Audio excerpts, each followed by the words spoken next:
अभी हम डिस्कस करने वाले गोलैंग में फंक्शन क्या होता है। बिना टाइम वेस्ट के स्टार्ट करते हैं।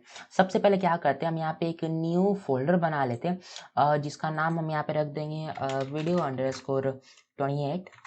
एंटर कर देंगे और इस फोल्डर में एक फाइल बना देंगे जिसका नाम होगा main.go और स्टार्ट कर देंगे। ठीक है, उससे पहले हम कोई भी एक फाइल ओपन कर लेंगे, उसको हम यहाँ से कॉपी कर लेते हैं और इसमें हम उसको पेस्ट कर देंगे। ओके, क्यों करें, क्योंकि हमको यहाँ पे बेसिक सा कोड चाहिए। एंड ये जो हमारा वो सब लास्ट वीडियो का कोड है उसको डिलीट कर देंगे एंड हम इसको क्या करेंगे, वर्क स्पेस में इसको हम ऐड कर देते हैं। ठीक है, यहाँ पे video28 को हम यहाँ पे वर्क स्पेस में ऐड कर देते हैं। ओके, ये हमारे यहाँ पे वर्क स्पेस में ऐड हो गया। तो अभी हम डिस्कस करेंगे ये फंक्शन क्या होता है।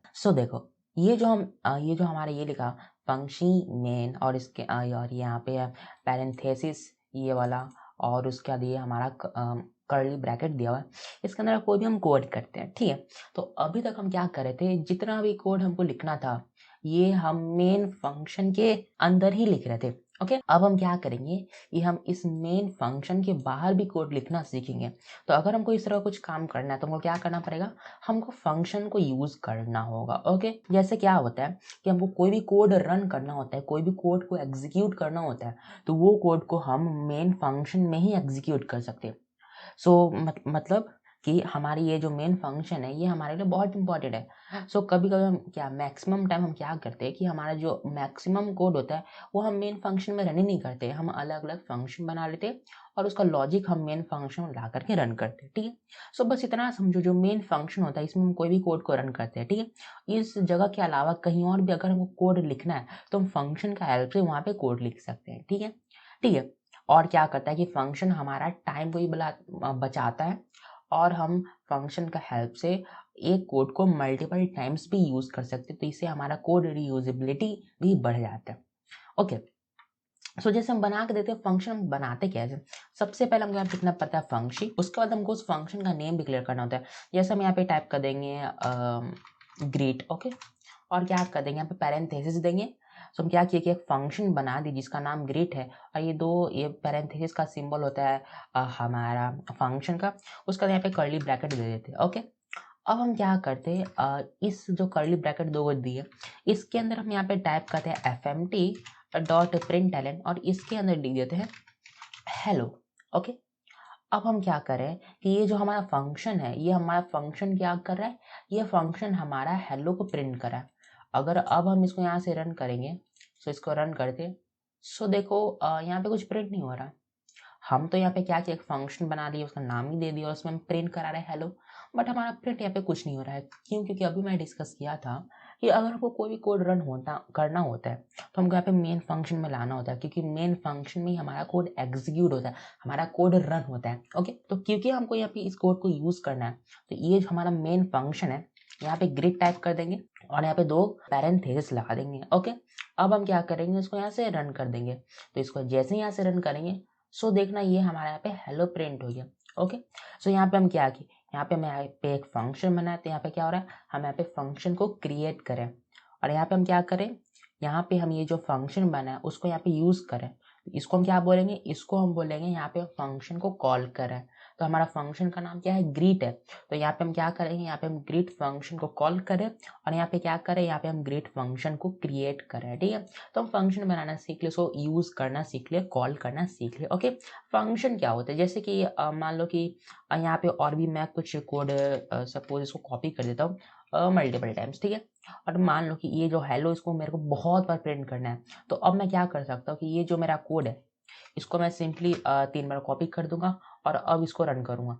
यहाँ पे देखो ये हमारे इतना मल्टीपल टाइम्स प्रिंट हो गया। ठीक, बट अगर मेरे को मैनुअली टाइप करना होता है हेलो, तो देखो यहाँ पे हम कितना बार हेलो टाइप करते। ठीक है, समझ आया। देखो हम यहाँ पे क्या करें, ये जो फंक्शन बना है इस फंक्शन का जो हम फंक्शनैलिटी, इसका जो कोड है, इसका जो लॉजिक, इसमें भी कुछ है नहीं, बस एक प्रिंट करा, उसको हम बस एक बार उस फंक्शन को कॉल करके हम यहाँ पे यूज कर पा रहे हैं। तो इसलिए हम फंक्शन की यूज करते हैं। क्यों, क्योंकि ये हमारा टाइम बचाता है, इससे हम कोड रीयूजेबिलिटी को बढ़ा देते हैं, हम एक कोड को मल्टीपल टाइम्स भी यूज कर सकते हैं। तो कुछ इस तरह से हम यहाँ पे फंक्शन बनाते हैं एंड फंक्शन कॉल करते हैं। हम फंक्शन यूजेबिलिटी भी समझ लिए, क्यों, क्योंकि हम एक कोड को मल्टीपल टाइम्स यूज करते हैं एक फंक्शन का हेल्प से गोलैंग में। ओके, तो ये होता है हमारा फंक्शन कैसे बनाते हैं और हम कैसे उसको कॉल करते हैं। फंक्शन का नेमिंग कैसे होता है, ठीक है दोस्तों, देखना डिस्क्रिप्शन में लिंक दिया हुआ होगा फंक्शन का नेमिंग का। बट देखो जैसे हमने एक नॉर्मल वेरिएबल का नेमिंग करते उसी तरह हम एक फंक्शन का भी नेमिंग करते। ओके, इसमें कुछ भी चेंज होता नहीं है, जैसे हम वेरिएबल का करते उसी तरह हम फंक्शन का नेमिंग भी करते। ओके, सो वेरिएबल फंक्शन बनाना देख लिए, उसको कॉल करना देख लिए, हम उसका नेमिंग नहीं समझ गए। अभी यहाँ पे बहुत ज़्यादा नेमिंग का डिस्कस नहीं किया हूँ, क्योंकि देखो हम ऑलरेडी समझ चुके हैं कि वेरिएबल हम कैसे बनाते हैं, वेरिएबल का नेमिंग कैसे करते हैं। सो सेम उसी के जैसा हम फंक्शन का नेमिंग करते हैं। ठीक है, डिस्क्रिप्शन में लिंक होगा, डाउनलोड कर लेना नोट्स का, उसमें लिखा हुआ है कि कैसे हम नेमिंग करते हैं। ओके, सो ये तो हो गया हमारा फंक्शन, एक नॉर्मल फंक्शन हम कैसे बनाते हैं, एक नॉर्मल फंक्शन को हम कॉल कैसे करते हैं। ओके, सो अब हम क्या करते हैं कि इसको हम यहाँ पे, जहाँ पे हम यहाँ पे जो 3 बार ग्रीट को कॉल किए उसको हम यहाँ पे कमेंट कर देते। ओके, कमेंट करने के बाद हम क्या करते हैं, एक और फंक्शन बनाते। ठीक है, फंक्शन, इसका नाम हम यहाँ पे ऐड रख देते। और हम क्या करते कि देखो हम यहाँ पे फंसी यहाँ पे आई थिंक टाइप करना होगा, ठीक है, हम चाहते हैं कि हमारा एक फंक्शन हो, वो हमारा 2 नंबर्स को ऐड कर देता हो। तो हम कैसे बनाएंगे, सो देखो बहुत इजी है।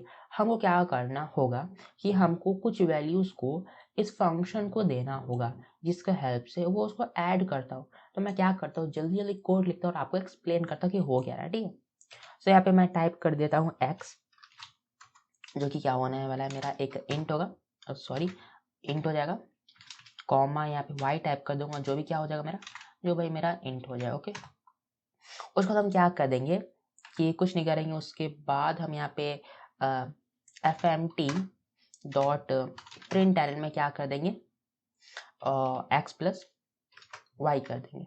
ठीक है, अब हम क्या करेंगे कि यहाँ पे देखो जो फंक्शन बना है उसको हम यहाँ पे कॉल करते हैं और यहाँ पे हम 2 वैल्यू दे देते, जैसे 100 कॉमा 200। ओके, अब हम क्या करते हैं, इसको हम यहाँ से रन करते हैं।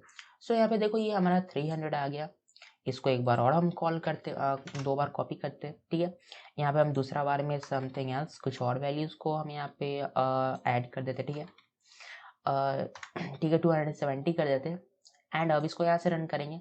सो यहाँ पे देखना ये हमारा क्या होगा, यहाँ पे देखो हमारा 2 अलग अलग वैल्यूज दे रहा है, दोनों को सम करके। सो यहाँ पे हो क्या रहा है, हम यहाँ पे एक फंक्शन बना है जिसका नाम ऐड है, उसमें हम 2 वैल्यू पास करा है। ठीक है, 2 वैल्यू पास करा है जो कि हमारा इंटीजर का होगा, और वो दोनों वैल्यूज को हम यहाँ पे ऐड करा रहे हैं। ठीक है, यहाँ पे हम कॉल करें और यहाँ पे हम उसका वैल्यू को यहाँ से दे रहे हैं। ठीक है, सो यहाँ पे देखो क्या किया कि एक्स इंट और कॉमा वाई इंट, मतलब कि जो 2 नंबर्स को हम यहाँ पे ऐड करें वो हमारा x और वो हमारा y हो रहा है। ठीक है, और दोनों हमारा कौन सा है, दोनों हमारा इंट टाइप का है। ठीक है, सो इसको हम क्या बोलते हैं, ये जो है इसको हम पैरामीटर बोलते हैं, और यहाँ पे जो वैल्यू पास करा है इसको हम आर्ग्यूमेंट बोलते हैं। क्यों, क्योंकि देखो आर्ग्यूमेंट का वैल्यू कभी बदल नहीं सकता। जैसे यहाँ पे देखो ये फंक्शन के यहाँ पे कॉल करें तो एक बार हम क्या दिए, 2 वैल्यू दिए 100 एंड 200, दूसरा बार हम 2 वैल्यू दिए 103 और 270। इसका मतलब ये हुआ यहाँ पे जो हमारा 100 है वो यहाँ पे भी आकर के 100 ही होगा। बट जैसे यहाँ पे जब यहाँ पे कॉल करके इसको 103 करें तो यहाँ पे ये x का वैल्यू 103 हो जा रहा है। इसका मतलब ये हुआ कि ये हमारा वैल्यू बार बार बदलते रहेगा, बट यहाँ पे जो भी वैल्यू हम देंगे वो हमारा बदलेगा नहीं, क्योंकि आप तो बोलोगे यहाँ पे 100 दिए फिर 103 दिए। सो देखो यहाँ पे एक बार फंक्शन यहाँ पे कॉल किया, ओके, तो यहाँ पे 100 दिया। 100 क्या होता है, 100 एक हमारा कांस्टेंट होता है, और ये x क्या है, x हमारा एक वेरिएबल है। सो इतना याद रखो, जहाँ पे हम कांस्टेंट डायरेक्टली पास करा देंगे वो हमारा आर्ग्यूमेंट होगा। मतलब कि जब भी हम फंक्शन को कॉल करते समय वैल्यू पास कराएंगे तो वो क्या होगा, हमारा आर्ग्यूमेंट होगा, एंड वो वैल्यू जब हम यहाँ पे फंक्शन में एक्सेप्ट कराएंगे तो वो वैल्यू हमारा क्या हो जाएगा, वो हमारा पैरामीटर हो जाएगा। सो क्या किया कि एक फंक्शन में उसमें 2 वैल्यू को हम यहाँ पे पास करा दिए, 2 पैरामीटर को दे दिए, एक्स और वाई दोनों क्या होने वाला है, हमारा इंटीजर होगा। हमको यहाँ पे डेटा टाइप बताना पड़ता है क्योंकि हम यहाँ पे वैल्यू नहीं सेट की, इसलिए हमको यहाँ पे डेटा टाइप को बताना होगा। उसके बाद हम क्या करें कि यहाँ पे हम उसको फंक्शन को प्रिंट कर दे रहे, आई मीन उस दोनों वैल्यू को हम यहाँ पे सम को प्रिंट कर दे रहे। सो उसका हम यहाँ पे कॉल करके उसको वैल्यूज दे रहे, तो हमारे यहाँ पे सम दे दे रहा। देखो हम यहाँ पे देखो कर तो रहे बस एक सिंपल सा एडिशन, बट यहाँ पे देखो अगर मान लो कि हम यहाँ पे मल्टीप्लाई कर रहे होते, यहाँ पे हम यहाँ पे कोई लूप चला दिए होते, तो हम बार बार देखो हम क्या करें कि हम बस कुछ नहीं करें, वो फंक्शन बनाए उसमें कुछ वैल्यू सेट किए, यहाँ पे हम उसको नॉर्मल सा कॉल कर दे रहे हैं और बस रन कर दे। एक बार हम लॉजिक तो लिख दिए पर हम उसको यहाँ पे 3 बार यूज करें, इस तरह से हम मल्टीपल टाइम्स उसको यूज कर सकते हैं। तो यहाँ पे देखो अगेन जैसे हम यहाँ पे कॉल करें तो हमारे यहाँ पे वैल्यूज आ जा रहा है। ओके। सो देखो अभी बहुत ज़्यादा डिटेल में डिस्कस नहीं करेंगे, अभी बस इतना समझो कि हम फंक्शन कैसे बनाते हैं। एक फंक्शन टाइप कर देंगे, नेम टाइप कर देंगे, उसमें हम कुछ कोड लिख देंगे, ठीक। उसको हम कॉल करना कैसे देख ले, बस उसका नाम टाइप करके यहाँ पे दो पैरेंथेसिस देंगे तो कॉल हो जाएगा। ओके।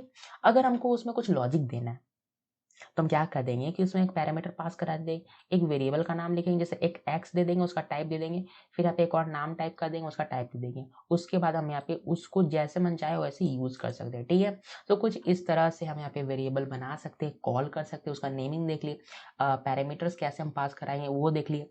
तो कुछ इस तरह से ये फंक्शन होता है, ये बेसिक सा था। आगे जाकर के हम इसका और टॉपिक्स को डिस्कस करने वाले। Okay.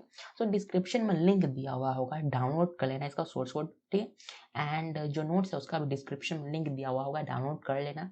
So thanks for watching my video.